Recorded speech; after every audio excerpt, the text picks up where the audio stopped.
Bonjour. Dans la question, mais qui est cet observateur? Question troublante, car pour observer l'observateur, il faut que l'on se fractionne en deux. Et la question n'est pas pour autant résolue, car alors qui est l'observateur qui observe l'observateur?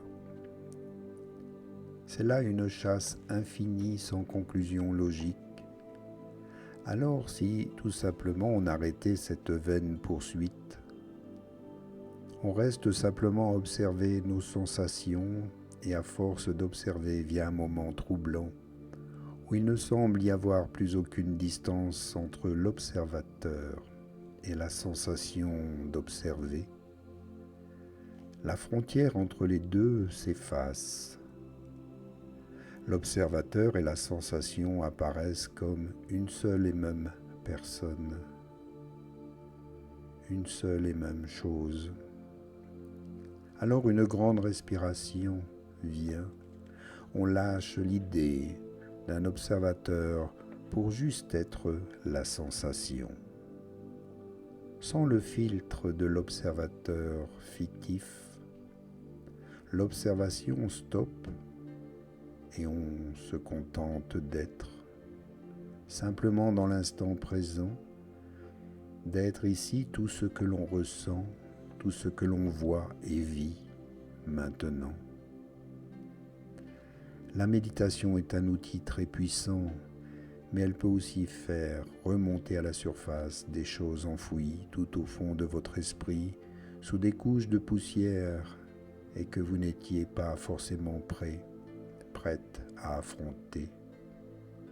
Elle peut générer des peurs, des angoisses, si vous n'y arrivez pas seul, ou si vous ressentez de trop importantes difficultés ou angoisses. N'hésitez pas à chercher de l'aide, à vous faire aider par un thérapeute, un maître. Vous trouverez sûrement près de chez vous quelqu'un ou un groupe de méditation. Faites bien sûr attention aux risques sectaires. Je vous conseille d'aller dans un groupe un peu plus laïque, c'est-à-dire sans dogmatisme,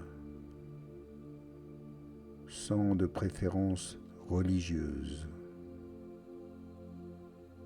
simplement un groupe à l'esprit ouvert,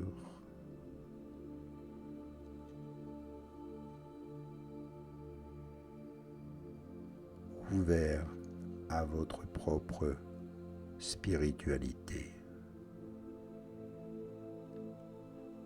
Prenez-en conscience ici maintenant et faites avec ou sans moi cette belle expérience. À bientôt, je l'espère. Namasté.